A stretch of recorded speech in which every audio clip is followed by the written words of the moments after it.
کہیں زمانے والے تمہیں نہ خراب کر دیں۔ ہو سکے تو زمانے والوں سے بچ کے رہنا اور اپنی عزت کا بھی خیال رکھنا۔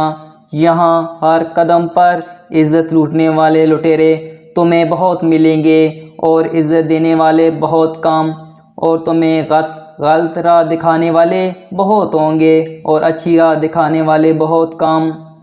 عورت کی ایک بار عزت چلی جائے پھر کبھی نہیں آتی۔ آج تم نے اچھا کیا جو مجھے احساس دلوایا۔ تو اب بڑی ہو گئی۔ انسان جتنا بھی بڑا ہو جائے پھر اپنے بڑوں سے کبھی بڑا نہیں ہو سکتا۔ اسے اپنے برے وقت میں اپنے بڑوں کی باتیں یاد آتی ہیں، اچھا کریں تو اچھی باتیں یاد آتی ہیں، اور اگر برا کریں تو بڑوں کی نصیحت یاد آتی ہے۔ اچھا بہن، اب تم جو کرو تمہاری مرضی ہے، آج کے بعد میں تمہاری زندگی میں دخل نہیں دوں گی۔ خدا کی تم پر ہمیشہ رحمت رہے اور زندگی میں کبھی کوئی دکھ تمہارے قریب نہ آئے۔ نور روتے ہوئے یہ سب باتیں کرن سے کہہ کر اپنے کمرے میں چلی گئی۔ کرن نے جہاں جانا تھا وہ وہاں چلی گئی۔ کرن کسی بگڑے ہوئے امیرزادے سمیر سے عشق کرتی تھی، جو نہایتی آوارہ اور بد چلن قسم کا لڑکا تھا۔ اس کا یہ کام تھا معصوم لڑکیوں سے موبائل پر دوستی کرنا اور انہیں سپنے دکھانا، اور ان کی معصومیت سے کھیلتا اور خوب پاگل بناتا۔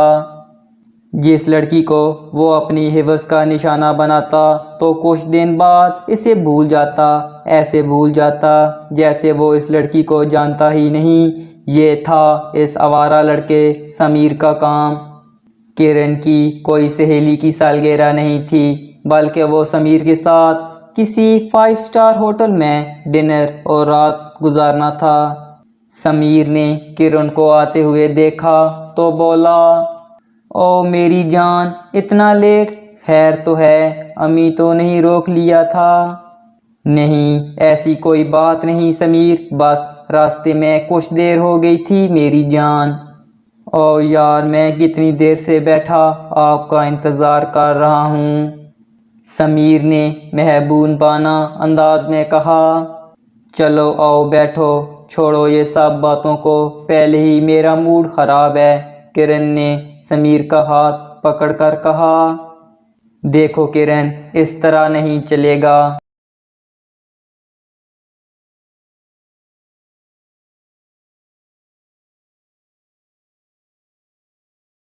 اس طرح تو اس پارٹی کا مزہ نہیں آئے گا، اس سے اچھا ہوتا ہم گھر واپس چلے جاتے ہیں۔ نہیں نہیں، اب سب کچھ ٹھیک ہے۔ او جان، تم نے تو مجھے ڈرا ہی دیا تھا، سمیر نے پیار سے کرن کا ہاتھ پکڑ کر کہا، اور کرن کے ہاتھ اپنے ہاتھوں میں بہت پیار سے دبا رہا تھا اور پیار بھری نظروں سے کرن کو دیکھ بھی رہا تھا۔ کرن، میں تم سے اب ایک پل کے لیے بھی جدا نہیں ہونا چاہتا، بس اب ہم جلدی سے ایک ہو جائیں، مجھ سے اب یہ دوریاں برداشت نہیں ہوتی جان۔ اچھا بابا، اوکے، اب مجھے یہ بتاؤ تمہارا کیا پروگرام ہے؟ جان، ہم کھانا کھا کر ساری رات پیار بھری باتیں کریں گے۔ اچھا جناب۔ او میرے سرکار، اب بتاؤ کھانے میں کیا پسند کرو گے؟ میری جان، تمہارا دل۔ او میری جان، ایک دل تو پہلے سے آپ کے پاس ہے، کاش میرے سینے میں 2 دل ہوتے، دوسرا دل آپ کو فرائی کر کے دیتا جان۔ تم نا سمیر، بات کو بہت لمبا کر دیتے ہو، اب کوئی اچھی سی چیز منگواؤ، سمجھے؟ ٹھیک ہے جان۔ کرن اور سمیر کھانے کے فارغ ہو کر کمرے میں چلے گئے۔ کسی کا کوئی ڈر نہیں تھا اور کوئی روکنے والا بھی نہیں تھا۔ اس وقت ان دونوں کو جوانی کا نشہ تھا۔ رات کے تقریباً 1 بجنے والے تھے۔ نہ کرن کو خدا کا خوف تھا، نہ سمیر کو۔ سمیر کا تو یہ پیشہ تھا لڑکیوں کو گمراہ کرنا۔ بات تھی کرن کی، جو سمیر کے پیار میں بالکل اندھی ہو گئی تھی۔ اسے اپنی عزت کی کوئی پرواہ نہیں تھی، جو سمیر کی ہر بات میں ہاں ملاتی گئی اور خود دلدل میں دھس دی گئی۔ اسے ہر سو سمیر کی محبت نظر آ رہی تھی۔ کرن سمیر سے مخاطب ہوئی اور اسے کہا، سمیر تم مجھے کتنا پیار کرتے ہو؟ پھر سمیر نے کرن کا ہاتھ پکڑ کر اس کے ہاتھ پر بوسہ لیتے ہوئے کہا، میں تمہیں بیان نہیں کر سکتا کہ میں تم سے کتنی محبت کرتا ہوں۔ کرن میری جان، میرے پیار کی کوئی حد نہیں جو میں تمہیں بتا سکوں۔ تم سے میں بے انتہا پیار کرتا ہوں۔ اچھا مجھے چھوڑو گے تو نہیں؟ نہیں جان، میں تمہیں کبھی نہیں چھوڑوں گا اور ایسا کبھی سوچنا بھی نہیں۔ باہر بادل کی گرج تھی، بجلی چمک رہی تھی اور جوانی پر گناہ کا نشہ تھا۔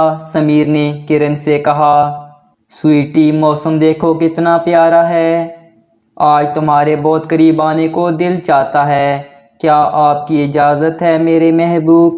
کرن نے شرماتے ہوئے کہا، کیوں نہیں، کرن کل بھی تمہاری تھی اور آج بھی تمہاری ہے اور کل بھی تمہاری رہے گی۔ کرن کی ہر چیز کے مالک تم ہو اور میں تمہیں کیسے انکار کر سکتی ہوں؟ سمیر کی تو پہلے سے یہی سوچ تھی۔ اس معصوم پھول کو سمیر نے آخر کار مصر ہی ڈالا، اپنی حوث کا نشانہ بنا ڈالا۔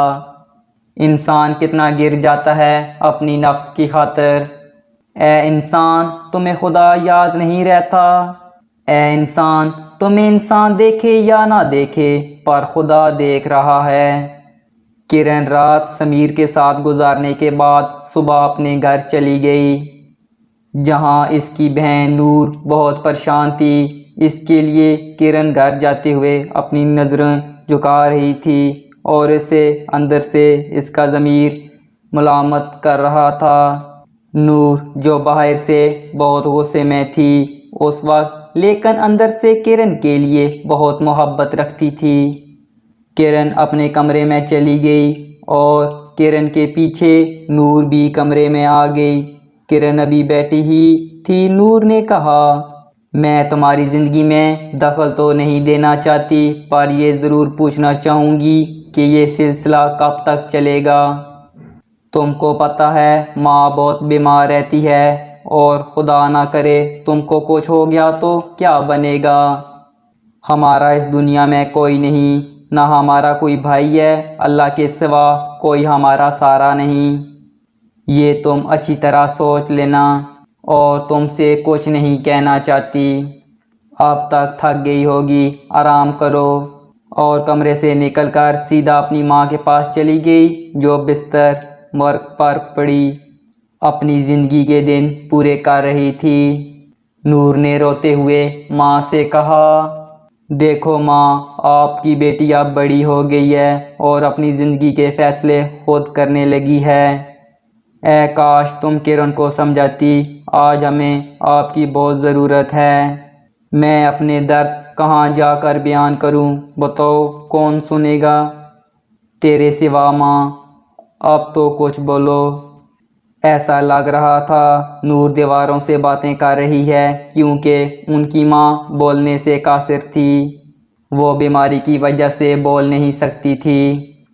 3-4 دنوں سے کرن کا رابطہ سمیر سے نہیں ہو رہا تھا۔ کرن گھر میں اب پریشان رہتی تھی کیونکہ سمیر کا نمبر مسلسل بند جا رہا تھا۔ کیسے آن ہوتا، کیونکہ ایسے انسانوں کے نمبر ایسا ہونے کے بعد بند ہو جاتے ہیں۔ یہ صرف شکاری ہوتے ہیں جو شکار کر کے غائب ہو جاتے ہیں۔ ایسے ہی دن رات گزرتے گئے، بات مہینوں تک جا پہنچی۔ کرن اس پریشانی کی وجہ سے کافی بیمار ہو گئی۔ اسی دوران نور کی شادی کی باتیں ہو رہی تھیں۔ نور کو اپنی بہن کرن کا بہت فکر تھی، کیونکہ کرن نے جو بویا تھا وہ کاٹنے کا وقت آ گیا تھا۔ وہ امید سے تھی۔ کرن اپنے کیے پر بہت شرمندہ تھی۔ اب اسے یہ احساس ہو گیا تھا کہ نور صحیح تھی۔ نور کی یہ خواہش تھی کہ پہلے کرن کی شادی ہو جائے پھر کرن یہ ماننے کو تیار ہی نہیں تھی۔ کرن ہر بار نور سے یہی کہتی، میں نے نہیں کرنی شادی، مجھے نفرت ہے مرد ذات سے، میں آپ کے آگے ہاتھ جوڑتی ہوں، پلیز شادی کے ٹاپک پر کوئی بات نہ کریں۔ وہ کرن کی یہ باتیں سن کر خاموش ہو جاتی، پر اندر سے بہت روتی۔ اور دن بہت تیزی کے ساتھ گزر گئے۔ آخر کار کرن کی ڈلیوری کا دن بھی قریب آ گیا۔ کرن کی صحت دن بدن بگڑتی جا رہی تھی۔ نور کرن کے لیے فکر مند تھی۔ ایک دن کرن کی طبیعت بہت خراب ہو گئی اور کرن کو جلدی سے اسپتال لے گئے۔ جب ڈاکٹروں نے کرن کا چیک اپ کیا تو نور سے کہا، بچہ اندر مر چکا ہے، اس لیے اس کو جلدی آپریٹ کرنا ہوگا، وقت بہت کم ہے اور ہم یقین سے نہیں کہہ سکتے کہ مریضہ بچ سکتی ہے یا نہیں۔ نور کی آنکھوں میں اس وقت آنسو تھے اور اس کی زبان پر دعا تھی، اے اللہ میری پیاری بہن کو زندگی بچانا۔ اور کرن کو بار بار دیکھ رہی تھی۔ کرن نے نور کو روتے ہوئے دیکھ کر اپنی طرف بلایا اور کہا، میری پیاری بہن تم مت رو، یہ میری غلطی کی سزا ہے جو مجھے مل رہی ہے۔ کاش میں اس وقت تمہاری باتیں سمجھتی، آج اس حال میں نہ ہوتی۔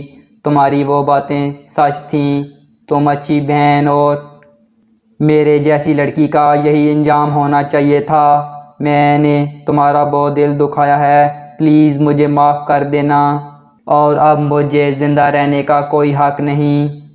نور روتے ہوئے بولی، تم ایسی باتیں نہ کرو، تمہیں کچھ نہیں ہوگا، تمہیں میری زندگی بھی لگ جائے۔ کرن نے کہا، اس کاغذ پر سائن کر دیں، ہم مریضہ کو آپریٹ کر رہے ہیں۔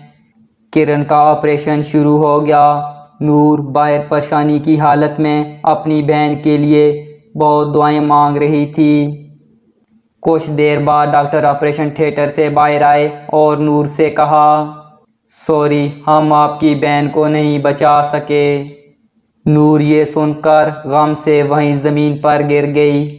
ہسپتال میں موجود لوگ اس کے آس پاس جمع ہو گئے۔ وہ روتی جاتی تھی اور کہتی جاتی، کاش تم ایسی غلطی نہ کرتی، آج ایسا نہ ہوتا، تمہارا موبائل ہی تمہارا قاتل نکلا، نہ تمہارے پاس موبائل ہوتا اور نہ تم سے ایسی غلطی ہوتی، اور نہ آج تم اس طرح مرتی۔